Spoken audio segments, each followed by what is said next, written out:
അതാ എന്നെ ഭയപ്പെടുത്തിയത്. സ്വർഗ്ഗസ്ഥനായിരിക്കുന്ന ദൈവം ഇന്ന് വെളുപ്പിനെ എന്നോടൊരു ചോദ്യം ചോദിച്ചതാണ്. ഈ 12 പേരിൽ 10 പേര് ഇവരെ യോഗ്യരായിരിക്കുന്ന ആൾക്കാർ അവര് കടന്നുപോയെങ്കിലും അവരുടെ നായിരിക്കുന്ന കൺസെപ്റ്റ് ഭൗതികത്തിലായിരുന്നപ്പോൾ ഭൗതികമായിരിക്കുന്ന തലത്തിൽ കൂടെ അവരെ കാണുവാൻ ഇടയായിത്തീർന്നു.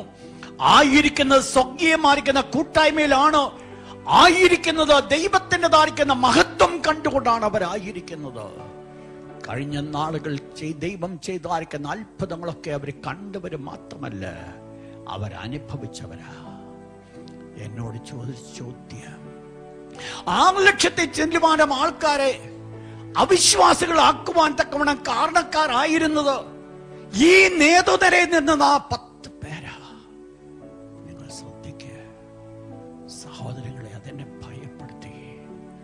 ദൈവം എന്നോട് ചോദിച്ചു, കുഞ്ഞേ, ഞാൻ നിന്നെ നിർത്തിയിരിക്കുമ്പോൾ നിന്റെ അടുക്കിലേക്ക് കടന്നു വരുന്നവരെ ആത്മീയ കാഴ്ചപ്പാടുകൾ കൊടുക്കുവാൻ നിനക്ക് സാധിക്കുമോ, അതോ ഭൗതിക കാഴ്ചപ്പാട് കൊടുത്ത് അവരെ